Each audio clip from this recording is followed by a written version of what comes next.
Hey guys, welcome back to a brand new Ninjago video here on the channel. My name is TannerFishies. In today's video, we are going to be discussing the fact that 1 year ago today, well, give or take, the Ninjago Masters of Spinjitzu series ended with Ninjago Crystallized. Now with that being said, the Ninjago franchise itself is still running strong today, with its newest entry being the first season in the Ninjago Dragons Rising sequel series. But even though Ninjago itself may not be over, 1 year ago marked the end of Ninjago Crystallized, and as such it marked the end of the Ninjago saga that existed ever since 2011. Everything led up to the big finale that was Ninjago Crystallized, and for today's video, I'm going to be discussing my updated thoughts on the season 1 year later. And in preparation for today's video, I rewatched some of the later episodes of the season, more specifically Dragon Form and Roots. 2 episodes that live in infamy throughout the Ninjago community, but 2 episodes that 1 year ago I gave positive scores to. And upon rewatch,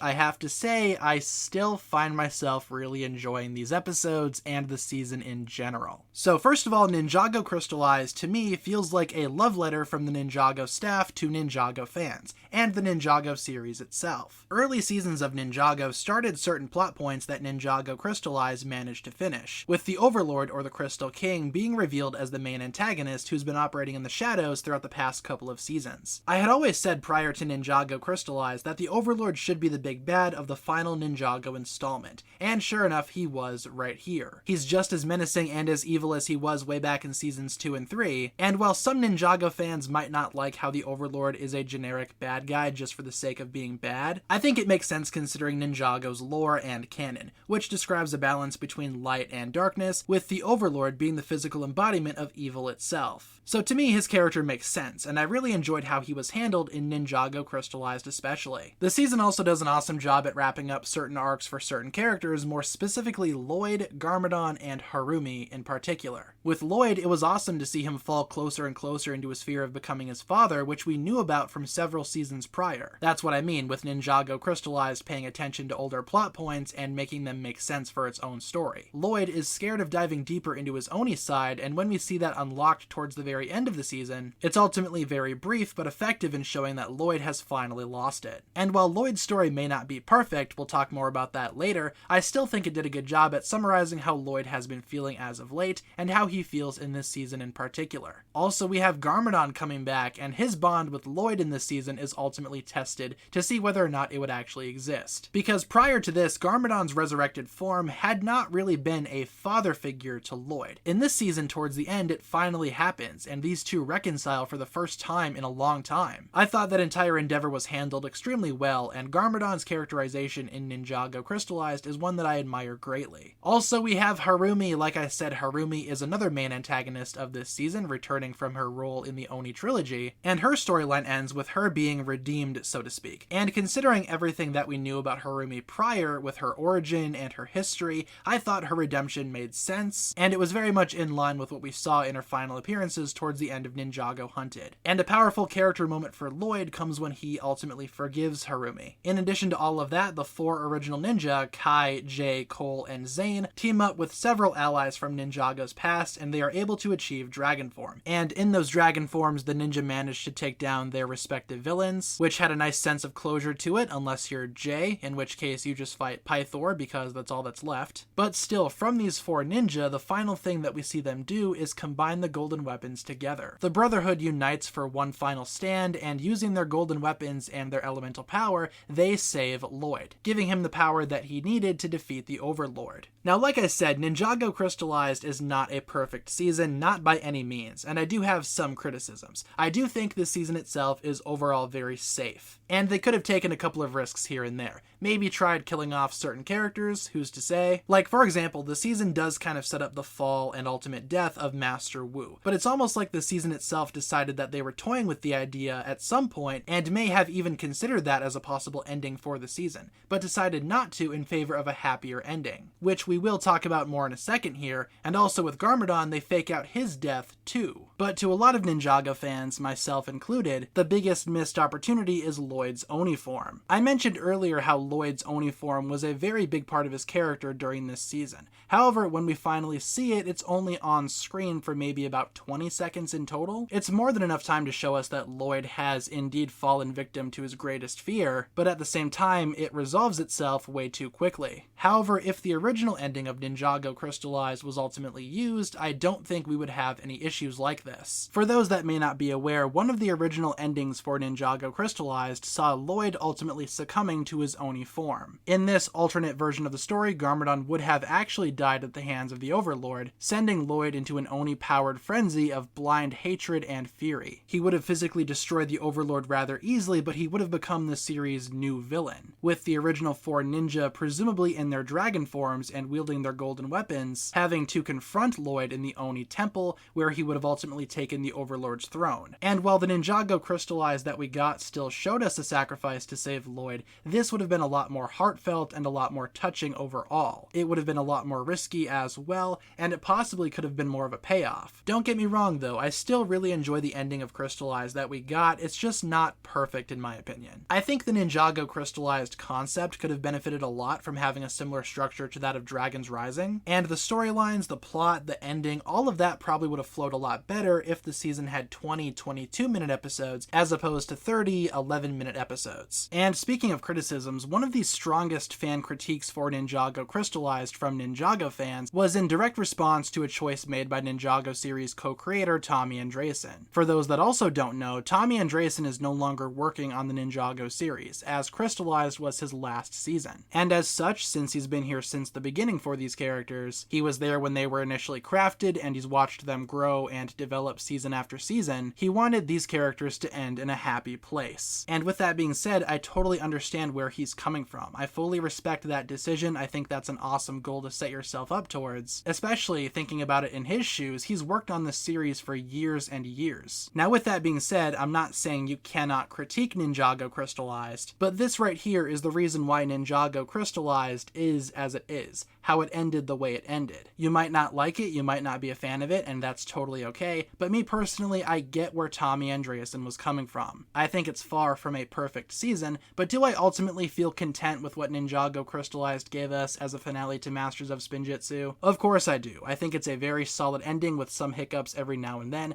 but still, overall, still a top 10 season for me, and still an awesome season to look back on 1 year later. So with that being said, guys, that'll pretty much wrap it up for my thoughts here regarding Ninjago Crystallized 1 year after it was released in October of 2022, and leave all of your thoughts regarding this season down below in the comment section. How do you think it fares as a Ninjago season? Do you like it? Do you not like it? And how do you think it manages as an ending to the original Ninjago series? If you guys have not yet seen Ninjago Dragon's Rising, the sequel series to follow Ninjago Crystallized, I would totally recommend getting caught up, as the first season ends here in a couple of days, and it's pretty good so far, so I would totally recommend checking it out. Feel free to do so if you so desire. And with that being said, hopefully you enjoyed today's video. If you guys enjoyed this one, feel free to like and subscribe, do all that fun stuff, and I will talk to you guys again very, very soon. Peace.